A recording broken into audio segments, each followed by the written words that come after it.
गणेशाय नमः. सार्थ श्री ज्ञानेश्वरी. आपला हा जन्म का अन कशासाठी झालाय याविषयी ज्याच्या मनात कधी विवेकाचे विचार येत नाहीत, तारुण्यावस्थेत ज्याला उद्याच्या मृत्यूची थोडीही भीती वा चिंता नसते, जो स्वतःच्या जीवितावर इतका विश्वास ठेवून असतो की त्याला संभाव्य मृत्यूचे भय वाटत नाही, त्याचा विचारही ज्याच्या मनात येत नाही.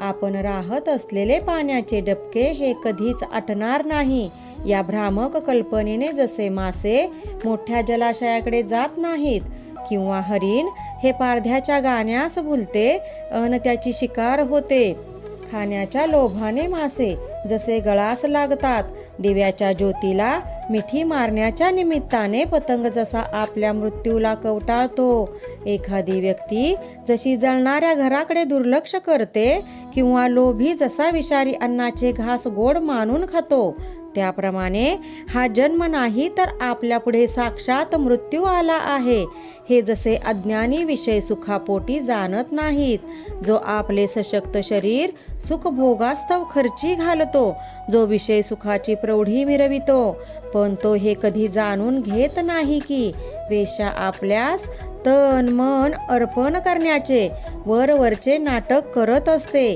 तिचा मूळ हेतू आपले धन लुबाडणे हा असतो.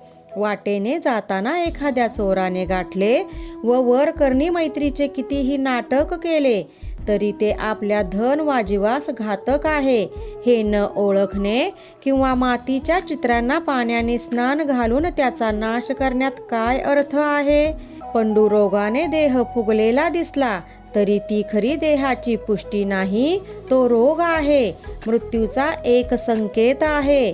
आहार अननिद्रा ह्यांच्यात आपण आपले जीवन वाया घालविणे हा आत्मनाश आहे. सुळावर चढविल्या जाणाऱ्या माणसाचे सुळाच्या दिशेने पडणारे प्रत्येक पाऊल त्याला मृत्यूच्या जवळ नेत असते.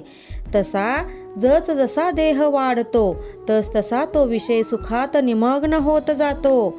वाढत्या वयाबरोबरच पाण्यात मीठ मिसळून जावे तसा आपला हा वाढता देह मृत्यूच्या महासागरात मिसळणार आहे याचा विचार करीत नाही. वय वाढतंय तसा काळ आपल्या जवळ येतोय, तो आपल्याला सहज हातोहात घेऊन जाईल हे ज्याला सुज्ञपणे समजत नाही. अर्जुना, विषय सुखाच्या भुलावणीने भुललेल्या जीवास उद्याच्या मरणाचे भान उरत नाही. अशा महाभागास अज्ञान नगरीचा राजा म्हटले तर ते वावगे ठरणार नाही. ज्याप्रमाणे जीवाला वाढत्या वयाबरोबर येणाऱ्या मृत्यूचे भान नसते, तसेच तारुण्याच्या मस्तीत त्याला उद्याच्या येणाऱ्या म्हातारपणाची आठवण राहत नाही. तो त्याची नीट काळजी करत नाही. डोंगरावरून गाडा खाली लोटल्यावर किंवा पर्वतावरून धोंडा खाली निखळल्यावर पुढे काय होईल याची कल्पना नसते. तसे जो आपल्या उद्याच्या वार्धक्याबाबत दक्षता राखत नाही, ओढ्याच्या पाण्याचा लोंढा जसा कोणास पलीकडे जाऊ देत नाही, दोन रेड्यांची टक्कर झाली की ते जसे कोणास मध्ये येऊ देत नाहीत, त्याप्रमाणे तारुण्याची धुंदी जीवास पुढचा विचारच करू देत नाही. कालांतराने शरीरातील शक्ती कमी होते, तेज लोप पावते, मान डोके डगमगू लागते, डोक्याचे दाढी मिशाचे केस पिकू लागतात, नको नको म्हणत मान हलू लागते. या अवस्थेत सुद्धा जो आशा वाढवीतच असतो, आंधळ्याला पुढे आलेला खांब त्यावर जाऊन आदळल्याशिवाय कळत नाही. डोक्याजवळ पडलेले जांभूळ दुसऱ्या कोणी तोंडात घातल्याशिवाय खाता येत नाही, तो दुसऱ्याने खाऊ घालण्यावरच संतोष मानतो, स्वतः कोणतेच कष्ट करत नाही. त्याप्रमाणे तारुण्याची मस्ती भोगत असताना पुढच्या म्हातारपणाचा थोडा सुद्धा विचार न करणे हे अज्ञानच नाही का.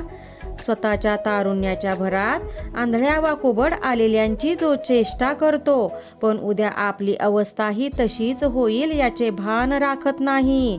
मृत्यूचे संकेत जे वृद्धपण ते प्राप्त झाले तरी जो तारुण्याची घमेंड सोडत नाही, असा माणूस म्हणजे अज्ञानाचे मूर्तिमंत घर असेच समजावे. आता आणखी काही ढोबळ चिन्हे कोणती ते ऐक. रानातील वाघाच्या तावडीतून एखादा बैल हा नशिबाने जिवंत परत येतो, पण परत तो नको त्या फाजील विश्वासाने चरायला जातो. धनावर बसलेल्या सापाकडून दंश न होता जर एखाद्याला ते धन मिळाले, तर संपत्तीवर साप बसतो या वचनावर विश्वास ठेवायला तो तयार होत नाही. त्याच प्रकारे काही काळ जर शरीराने उत्तम साथ दिली असली, तरी पुढे काहीतरी व्याधी ग्रासेल हे सत्य मात्र तो मानत नाही. वैरी निजला म्हणजे वैर संपले अशा फाजील विश्वासावर कोणी अवलंबून गाफील राहिला, तर वैरी जागा झाल्यावर त्यास मुलाबाळा सकट जीवास मुकण्याची वेळ येते. त्याप्रमाणे झोप अन भूक चांगली लागत असतानाच, म्हणजे तरुण वयातच जो वृद्धापकाळातील रोगांबाबत दक्षता, काळजी, खबरदारी घेत नाही, तसेच स्त्री पुत्रादी व संपत्तीपायी, तिच्या हव्यासापायी जो डोळ्यावर धुंदी चढल्यासारखे वागतो, स्त्री, पुत्र अन संपत्ती ह्यांचा एका क्षणात वियोग होईल हे कटू सत्य तो जाणत नाही. त्याबद्दल त्याचा विचार करत नाही. तोच अज्ञानी जीव असे म्हणावे. अर्जुना, जो आपल्या इंद्रियांना विषयाच्या रानात खुशाल चरू देतो, जो स्वैरवर्तन करतो, तो अज्ञानीच होय, यात शंका ती कसली. जो तारुण्याच्या मौजमस्तीत संपत्तीचा माज आल्याने सव्यासव्य गोष्टीचा विचार न करता मिळेल त्याचा स्वैर उपभोग घेत जातो, ज्या गोष्टी करू नयेत त्या करतो, अशक्य गोष्टींचा हव्यास धरतो, जो ज्या गोष्टींचा विचार कल्पना करू नये त्या परत परत मनात आणतो, जिथे जाणे उचित नाही तिथे जातो, जी वस्तू घेऊ नये ती घेतो, त्याज्य ते सेवन करतो, अस्पर्शनीय जे त्याला स्पर्श करतो, नको तो संचार, नको ते सेवन, अन जे करू नये असे सांगितले जाते तेच करण्यात तो संतोष मानतो, असंगतीशी संगत धरतो, जिथे नको तिथे संबंध ठेवतो, अनहिताच्या मार्गावर वाटचाल करतो, जे ऐकू नये ते ऐकतो, बोलू नये ते बोलतो, करू नये ते करतो, हे असे करताना या कृतीने आपल्याला काही दोष लागेल असा साधा विचारही जो मनात आणत नाही, जो आपल्या मनाप्रमाणे स्वैरवर्तन करतो, आपल्या मनाप्रमाणे सुखकारक वाटणाऱ्या कृती करतो, भल्याबुऱ्याचा विचार न करता अनुचित आचरण करतो, हे करताना आपले हातून काही गैर घडतय, पाप लागेल, उद्या नरक यातना भोगाव्या लागतील, याचा विचार करत नाही. अशा धर्मभ्रष्ट अज्ञानी माणसांमुळे जगात इतके अज्ञान पसरते की ते मी म्हणणाऱ्या ज्ञानी लोकांनाही मागे हटविते. रामकृष्ण हरी. गीता भागवत ज्ञानेश्वरी.